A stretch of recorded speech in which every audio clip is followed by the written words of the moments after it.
আজিৰ প্ৰথম কুৱেশ্যনটো হ'ল the total length of the Dhola Sadiya bridge is Dhola Sadiya দলঙৰ মুঠ দৈৰ্ঘ্য হৈছে অপশ্যনসমূহৰ ভিতৰত কাৰেক্ট অপশ্যনটো হ'ল অপশ্যন নম্বৰ চি 9.15 কিলোমিটাৰ।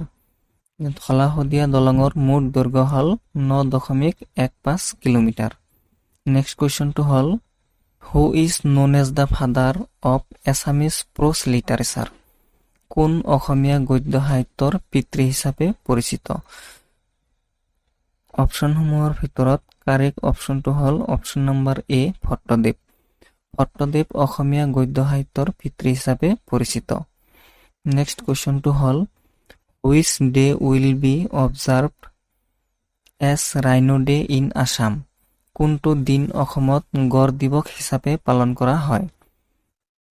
অপশ্যনসমূহৰ ভিতৰত কাৰেক্ট অপশ্যনটো হ'ল option number C 22 September. 22 September দিনটো অসমত গড় দিৱস হিচাপে পালন কৰা হয়। নেক্সট কুৱেশ্যনটো হ'ল the foundation of nationalist historiography in Assam was laid by. অসমত জাতীয়তাবাদী ইতিহাস ৰচনাৰ ভেটি স্থাপন কৰিছিল। অপশ্যনসমূহৰ ভিতৰত কাৰেক্ট অপশ্যনটো হ'ল অপশ্যন নম্বৰ এ এছ কে ফুৱা। এছ কে ফুৱাই অসমত জাতীয়তাবাদী ইতিহাস ৰচনাৰ ভেটি স্থাপন কৰিছিল।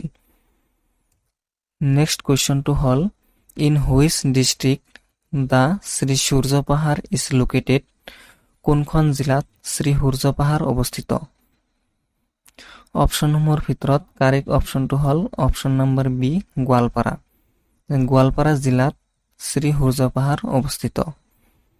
নেক্সট কুৱেশ্যনটো হ'ল জনবিশ্বাস অনুসৰি দ্বিতীয় কাশী হিচাপে গঢ়াৰ উদ্দেশ্যে ব্যাসে সূৰ্য পাহাৰত কিমানটা শিৱলিংগ খোদিত কৰিছিল?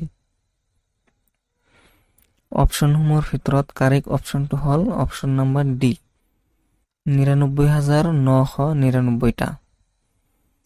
নেক্সট কুৱেশ্যনটো হ'ল which Purana was composed in the Assam? কোনখন পুৰাণ অসমত ৰচনা কৰা হৈছিল? অপশ্যনসমূহৰ ভিতৰত কাৰেক্ট অপশ্যনটো হ'ল option number A Kalika Purana. Kalika পুৰাণখন অসমত ৰচনা কৰা হৈছিল। নেক্সট কুৱেশ্যনটো হ'ল which actress wins the national film award for best child artist for the year 2017? কোনগৰাকী অভিনেত্ৰীয়ে 2017 চনৰ শ্ৰেষ্ঠ শিশু শিল্পীৰ ৰাষ্ট্ৰীয় চলচ্চিত্ৰ বঁটা লাভ কৰে? অপশ্যনসমূহৰ ভিতৰত কাৰেক্ট অপশ্যনটো হ'ল অপশ্যন নম্বৰ এ ভনিতা দাস। ভনিতা দাসে 2017 চনৰ শ্ৰেষ্ঠ শিশু শিল্পীৰ ৰাষ্ট্ৰীয় চলচ্চিত্ৰ বঁটা লাভ কৰে। নেক্সট কুৱেশ্যনটো হ'ল who directed the movie village rockstars which won the best feature film Swarna Kamal award at the 65th national film award? 65 সংখ্যক ৰাষ্ট্ৰীয় চলচ্চিত্ৰ বঁটাত শ্ৰেষ্ঠ বৈশিষ্ট্যপূৰ্ণ ছবি স্বৰ্ণকমল বঁটা লাভ কৰা ভিলেজ ৰকষ্টাৰ চিনেমাখন কোনে পৰিচালনা কৰিছিল? অপশ্যনসমূহৰ ভিতৰত কাৰেক্ট অপশ্যনটো হ'ল option number C Rima Das. Rima দাসে ভিলেজ ৰকষ্টাৰ চিনেমাখন পৰিচালনা কৰিছিল। নেক্সট কুৱেশ্যন হ'ল which one is the highest peak in Assam? কোনটো অসমৰ সৰ্বোচ্চ শৃংগ? অপশ্যনসমূহৰ ভিতৰত কাৰেক্ট অপশ্যনটো হ'ল অপশ্যন নম্বৰ বি লাইকে পিক। লাইকে পিক অসমৰ সৰ্বোচ্চ শৃংগ। নেক্সট কুৱেশ্যনটো হ'ল which one is the highest mountain ranges in Assam? কোনটো অসমৰ সৰ্বোচ্চ পৰ্বতমালা? অপশ্যনসমূহৰ ভিতৰত কাৰেক্ট অপশ্যনটো হ'ল option number C Barail range. Next question হ'ল total number of world heritage site in Assam? অসমৰ মুঠ বিশ্ব ঐতিহ্য ক্ষেত্ৰৰ সংখ্যা হ'ল? অপশ্যনসমূহৰ ভিতৰত কাৰেক্ট অপশ্যনটো হ'ল অপশ্যন নম্বৰ চি 3। অসমৰ মুঠ বিশ্ব ঐতিহ্য ক্ষেত্ৰৰ সংখ্যা হ'ল 3টা। নেক্সট কুৱেশ্যনটো হ'ল which Chutia king established Sadiya as the second capital of Chutia kingdom? কোনজন চুতীয়া ৰজাই শদিয়াক চুতীয়া ৰাজ্যৰ দ্বিতীয় ৰাজধানী হিচাপে প্ৰতিষ্ঠা কৰিছিল?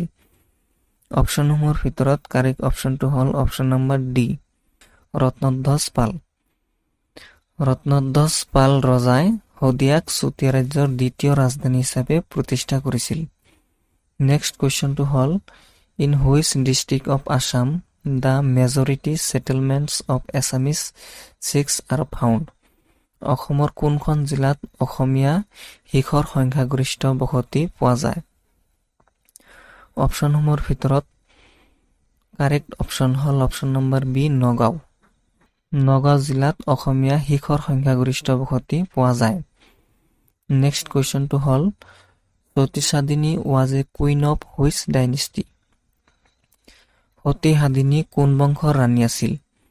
অপশ্যনসমূহৰ ভিতৰত কাৰেক্ট অপশ্যনটো হ'ল option number C, Chutia. Sati Sadhini Chutia বংশৰ ৰাণী আছিল। নেক্সট কুৱেশ্যনটো হ'ল which state is not covered under the jurisdiction of Guwahati high court? কোনখন ৰাজ্য গুৱাহাটী উচ্চ ন্যায়ালয়ৰ অধিকাৰ ক্ষেত্ৰত অন্তৰ্ভুক্ত নহয়? অপশ্যনসমূহৰ ভিতৰত কাৰেক্ট অপশ্যনটো হ'ল option number C, Tripura. Tripura ৰাজ্য গুৱাহাটী উচ্চ ন্যায়ালয়ৰ অধীনত নাই। নেক্সট কুৱেশ্যনটো হ'ল who was the first chief justice of high court of Assam নাও ন'ন এজ গুৱাহাটী হাইকোৰ্ট? কোন আছিল অসমৰ উচ্চ ন্যায়ালয়ৰ প্ৰথম মুখ্য ন্যায়াধীশ? অপশ্যনসমূহৰ ভিতৰত কাৰেক্ট অপশ্যনটো হ'ল option number A, R F লছ। আৰ এফ লছ আছিল অসমৰ উচ্চ ন্যায়ালয়ৰ প্ৰথম মুখ্য ন্যায়াধীশ।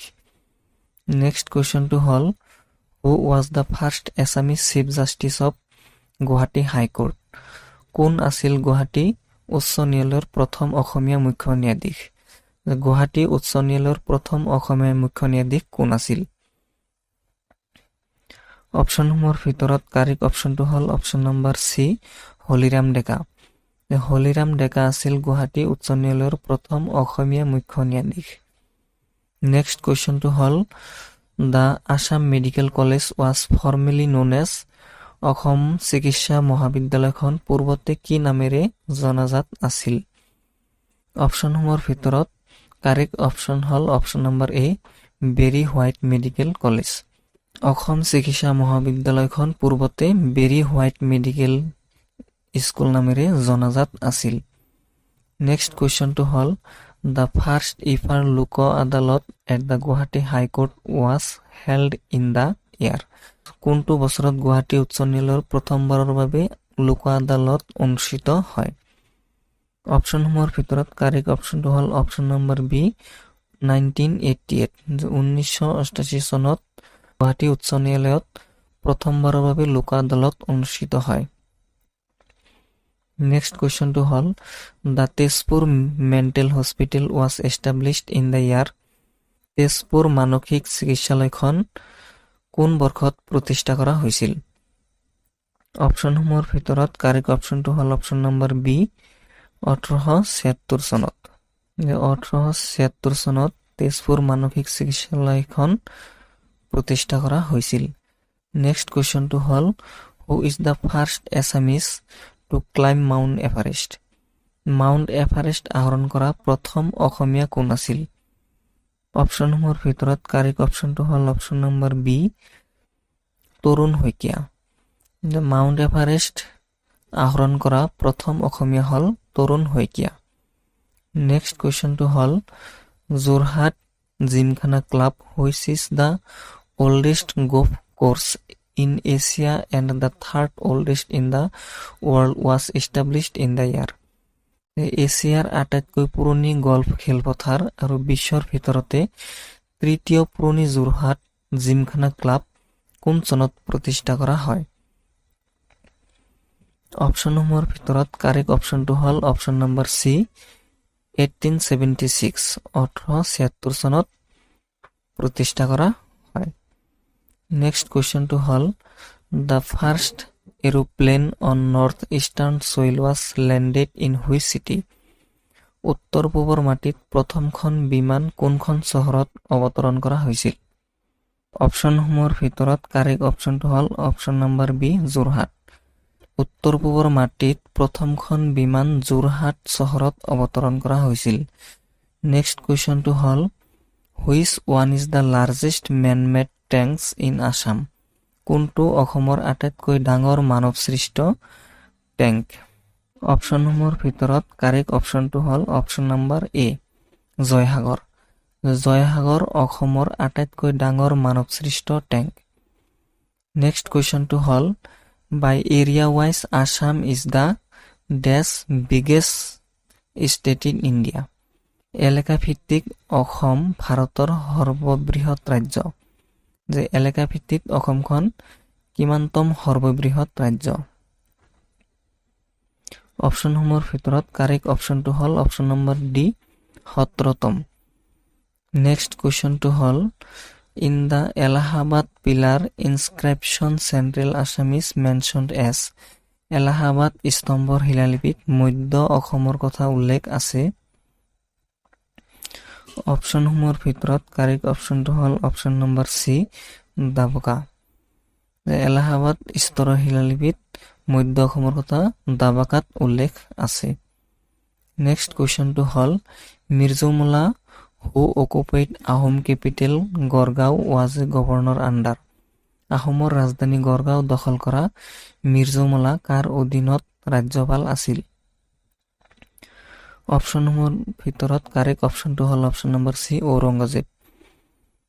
নেক্সট কুৱেশ্যনটো হ'ল the Lachit Borphukan's maidam is located in. Lachit বৰফুকনৰ মৈদাম অৱস্থিত। অপশ্যনসমূহৰ ভিতৰত কাৰেক্ট অপশ্যনটো হ'ল অপশ্যন নম্বৰ বি, যোৰহাট।